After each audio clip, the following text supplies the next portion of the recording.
तस्मै श्री गुरवे नमः।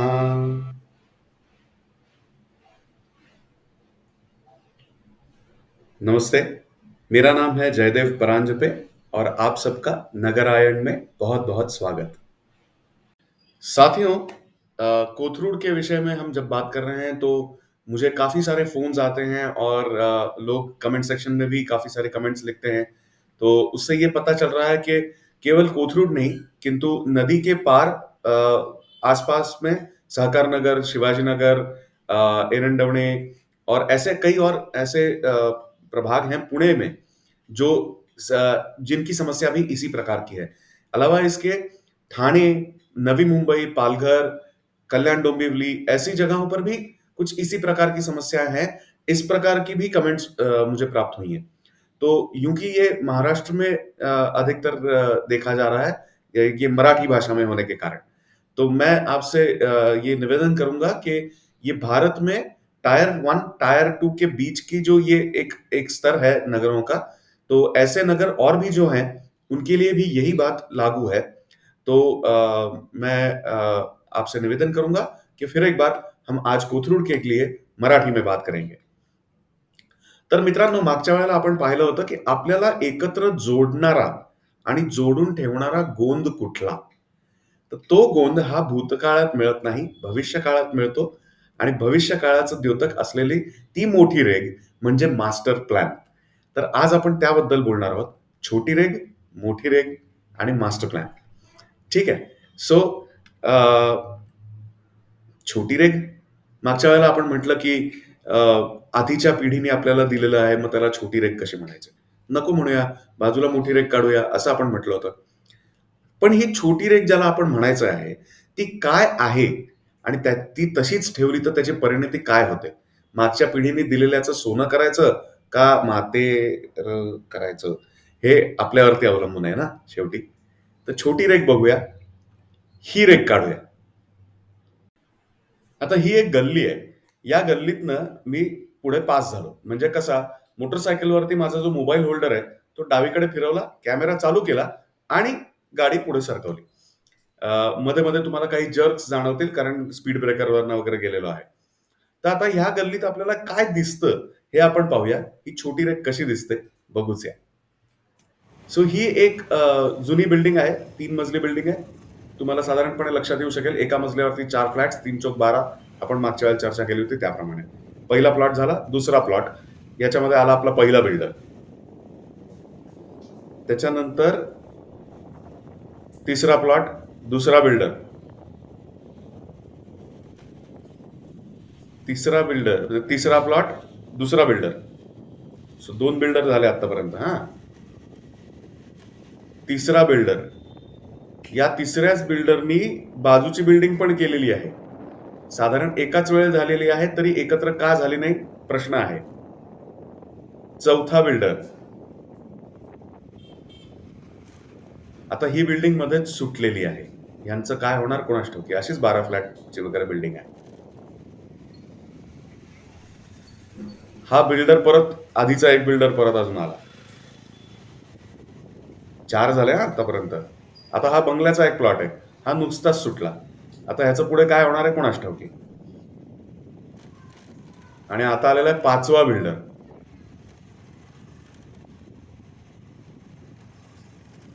आणि हा परत एक बंगल्याचा प्लॉट। मला सांगा मित्रांनो, यांना आता समजा रस्ता थोडासा रुंद करायचा झाला, खालनं पाण्याची लाईन, इतर कुठली नवीन टेक्नॉलॉजी आली त्याची लाईन, फायबर ऑप्टिक, तत्सम इतर कुठली नवीन आलेली टेक्नॉलॉजी, हे कसं करणार आहेत? हे कंपाऊंड वॉल आतमध्ये सोडून किती आतमध्ये जाणार आहेत? जितके तुम्ही तिरके कॉलम लावलेले पाहिले ना, तितकं तर तुम्ही लक्षात घ्या की यांना साईड मार्जिनच्या नंतर प्रॉब्लेम येणार आहेत। या बिल्डिंग्स मध्ये कुठेही अम्युनिटी नाही, काही नाही। अगदी दिलीच असेल एखादा काहीतरी बारीक एखादा वॉकवे आणि एखादा गझेबो, तो रूफटॉप वरती दिलेला आहे। कोण जाणार आहे तिकडे कबुतर आणि कावळ्यांच्या शिवाय? ही जी काही डेव्हलपमेंट झालेली आहे याला आयडियल असं मला तरी म्हणवत नाही। आता इथे बघा, इथं काहीतरी आता नावं घ्यायला पाहिजेत। एक अंकुर म्हणून सोसायटी आहे समजा, तर त्याच्यामध्ये अंकुर A, B, C आणि D असे 4 आहेत। आणि बरोबरीनं काहीतरी एक शिवालिक आहे, ज्याचे 2 बिल्डिंग आहेत समजा. तर असे लोक आहेत. याच्यापैकी ते ह्यांचं कसं होणार? परत एकदा स्टँड अलोन रिडेव्हलपमेंट हे लोक करणार का? तर सुदैवाने असं झालं की एक आशेचा किरण उत्पन्न झाला आणि एक बिल्डर आला ज्यांनी या लोकांना एकत्र आणलं. तरीही अंकुर ए, सी, डी आणि 2 शिवालिक असे एकत्र आले सगळे, म्हणजे 6 बिल्डिंग एकत्र आल्या आणि अंकुर बी मात्र तयार नाही झाले. काय त्यांचं नाही जमलं, आमचं आम्ही बघू, तुमचं पाहून घ्या तुम्ही, अशा पद्धतीमध्ये ते गेले. पण हे सगळे एकत्र आले. आता बिल्डरच्या निमित्ताने का होईना, पण हे सगळे एकत्र आले हे काय कमी आहे? या ज्या सगळ्या बिल्डिंग्स आहेत याच्यामध्ये साधारणपणे असं मानून चला की 4 चौक 16 फ्लॅटची एक बिल्डिंग आणि 6 बिल्डिंग एकत्र आल्या, तर याचा अर्थ 1696 फ्लॅट्स बद्दल आपण आता या ठिकाणी बोलतो आहोत. आता खरं तर इतके फ्लॅट्स नाहीयेत, सगळ्या बिल्डिंग्स मध्ये 16 फ्लॅट्स नाहीयेत, थोडे कमी आहेत. पण हिशेबाला आता गणिताला 1696 डोक्यामध्ये धरूया. त्याचा हा तयार झाला मास्टर प्लॅन. आता या मास्टर प्लॅन प्रमाणे एका मजल्यावरती 6 फ्लॅट्स असतील एका विंग मध्ये. ए आणि बी अशा 2 विंग्स तुम्हाला दिसत असतील. तर 6 दुणे 12 फ्लॅट्स एका मजल्यावरती आणि 20 मजल्याची बिल्डिंग, एक मोठा टॉवर, अशा पद्धतीचं आपण हे मानलं तरी 240 फ्लॅट्स होतात. मुळात आपण म्हटले 96, म्हणजे 2.5 पट तर झालेच. आणि मी म्हटलं त्याप्रमाणे मुळात 96 नाहीयेत, थोडे कमीच आहेत. त्यामुळे जवळजवळ तिप्पट ही इथली लोकसंख्या होणार आहे. मागच्या वेळेला एकदा आपण पाहिलं होतं की 2.5 पट लोकसंख्या कोथरूडची होणार आहे, 2.5 ते 3 पट. तर ही 3 पट होणार आहे. पण याची व्यवस्था कशी किती नीटपणे लावलेली आहे. इथे नो व्हेकल पोडियम आहे, पोडियमवरती अम्युनिटीज आहेत, भरपूर ओपन स्पेस आहे, ओपन स्पेस मध्ये सुद्धा काही अम्युनिटीज येणार आहेत. अशा पद्धतीनं खाली पोडियमच्या खाली दुकानही आहेत. म्हणजे ही इथल्या इथे या सगळ्या लोकांची एक अतिशय उत्तम सोय लागलेली आहे. यामध्ये आता सगळी नवीन टेक्नॉलॉजी, मग ती पाण्याच्या संदर्भाने असो, ती सोलारच्या संदर्भाने असो, इतपत मोठं प्रोजेक्ट म्हटल्यानंतर क्लायमेटॉलॉजीचं अनालिसिस येतं, अशा भरपूर साऱ्या गोष्टी येतात. आता ज्यांना इतकं सगळं कळत नाही, लेआउट बघून नीट समजत नाही, त्यांच्यासाठी मग थोडंसं हे चित्र पण दाखवलं. आता बोला, हे बघितल्यानंतर तर या अंकुर बी वाल्यांचं पण असं म्हणणं पडलं की आम्हाला पण घ्या ना बरोबर. उशिरा सुचलं शहाणपण, चालायचंच, देर आहे दुरुस्त आहे म्हणायचं. पण अजून तितकाही उशीर झालेला नाही. वाटलं बिल्डरला तर ते यामध्ये, या प्रोजेक्टमध्ये त्यांनाही कसं अकोमोडेट करायचं ते बघू शकतात. त्यामुळे तितका उशीर झाला नाही. पण मला सांगा, बिल्डर तरी असं किती काळ करेल? एक एक करून जर सोसायट्या जोडत गेल्या, बिल्डिंग जोडत गेल्या, तर बिल्डर एकाच प्रोजेक्टवरती किती वेळ खेळत राहील? त्यामुळे हा खरं तर आशेचा किरण म्हणायचा का? बरं, मुळामध्ये परत एकदा हे बिल्डरनी जोडून आणलं म्हणून एरवी हे लोक एकत्र येत होते का? जाऊ दे, कमी बोलूया. मुद्दा असा आहे मित्रांनो, आपण सगळ्यांनी एकत्र यायला पाहिजे आणि ते कोणीतरी तिसरा आतमध्ये येईल आणि मग आपल्याला एकत्र जोडेल, यासाठी उपयोग नाहीये. आपण आता पाहिला तो मास्टर प्लॅन जो होता, ज्यामुळे अंकुर बी सुद्धा आतमध्ये आली, तो खऱ्या अर्थाने भविष्यातला गोंद आहे, आपल्याला जोडणारा आणि जोडून ठेवणारा. त्यामुळे आता आपण आतापर्यंत जे पाहिलेलं आहे ते काहीसं असं आहे की सर्वात पहिल्यांदा आधी स्टँड अलोन नको, त्याच्यानंतर 1 एकरच्या जस्ट आत अशा पद्धतीचं एक लँड पार्सल जोडायचं, ज्याच्यात मी म्हटलं त्याप्रमाणे 7, 8, 10 बिल्डिंग प्रसंगी एकत्र यायची वेळ आहे. जितकं करू शकतो तितकं करावं. त्याच्यानंतर प्लॉट जो अमॅल्गमेटेड प्लॉट जसा होईल, किंवा आत्ताच्या घडीला अमॅल्गमेशन आणि टेक्निकल टर्म नको वापरूया, आपण फक्त ऍग्रिगेशन म्हणूया.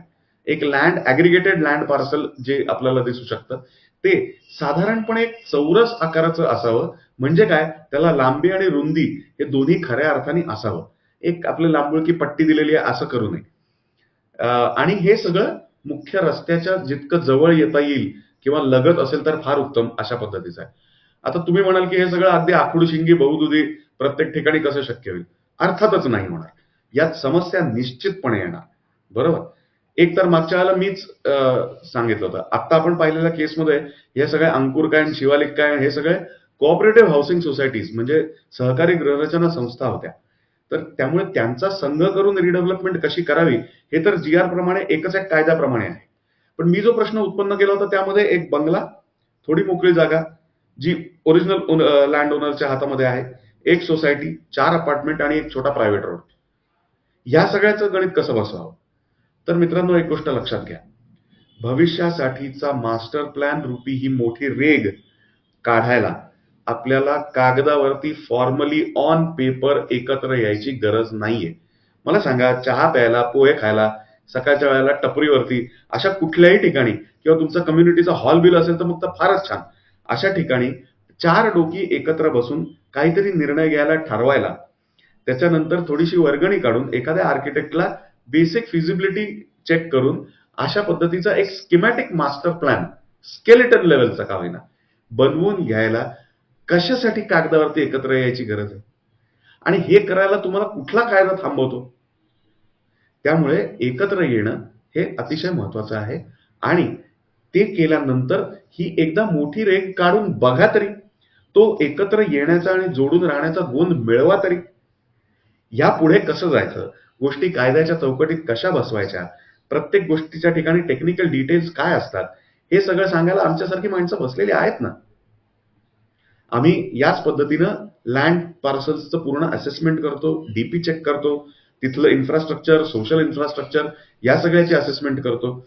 तुमच्या रिडेव्हलपमेंटसाठी, खऱ्या अर्थाने रिडेव्हलपमेंट, फक्त वाढीव एफएसआय घेऊन केलेलं रिकन्स्ट्रक्शन नाही म्हणत आहे मी.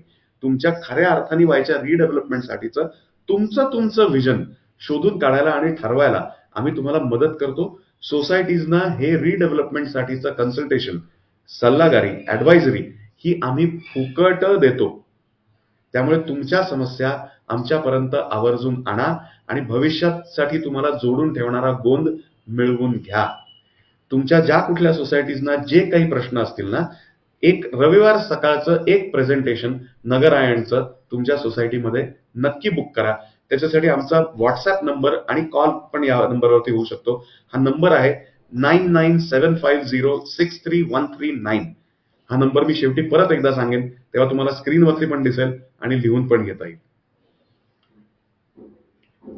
साथियों, कोथरूड की इन समस्याओं के उदाहरण स्वरूप जो विषय हमने आपके सामने रखने का ये प्रयास किया है, ये भारत के अन्य नगरों में भी उसी प्रकार से लागू होता है.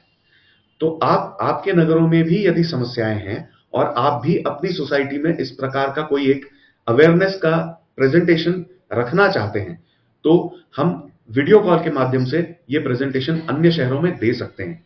तो आप ऐसी कोई भी आपकी समस्याएं हो या प्रेजेंटेशन की इंक्वायरी हो तो हमें व्हाट्सएप नंबर पर अवश्य संपर्क करें. और इस सब सीरीज से जुड़े रहने के लिए मैं आपको फिर एक बार धन्यवाद देता हूं.